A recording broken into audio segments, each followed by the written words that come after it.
자, 우리 정부도 일본을 화이트리스트 명단에서 배제하면서 맞대응을 하기로 한 가운데 더불어민주당과 정부가 오늘 잇따라 당정협의회를 열고 대응 방안을 점검합니다. 특히 내년 예산안에 일본 수출 규제 대응 예산 규모를 1조 원 이상으로 배정하고 관련 정책도 과감하게 발굴한다는 방침인데요.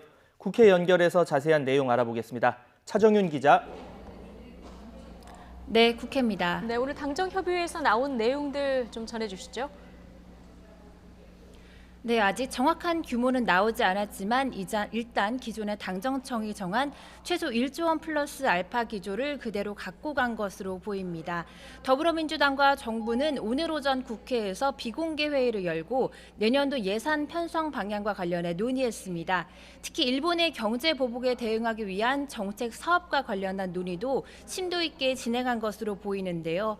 다만 이 민주당 윤관석 정책수석 부의장은 예산 당정협의회가 끝난 뒤 기자들과 만나 내년 예산은 경기 대응과 혁신 성장 뒷받침을 위해 확장적인 재정 운영 기조를 가져가기로 했다고 밝혔습니다.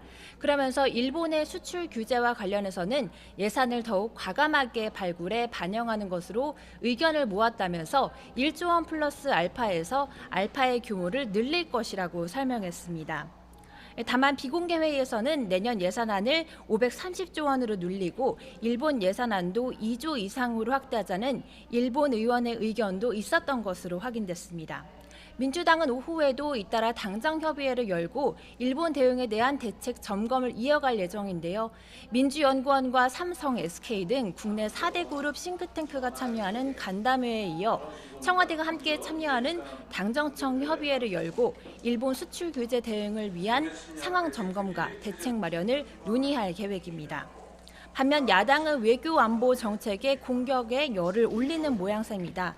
한국당 조경태 최고위원은 오늘 아침 라디오 프로그램에 출연해 최근 북한이 청와대를 향해 굴욕적인 발언을 이어가는데도 아무런 반응을 하고 있지 않는다며 국민이 이 정권의 안보관을 믿지 못하고 있다고 지적했습니다. 또 바른미래당 최이배 정책위의장도 정부가 일본 부품 소재 산업 관련 중장기 대응책을 마련하는 등 의미 있고 적절한 경제적 대응을 하고 있지만 근본적인 대응은 아니라고 지적했습니다.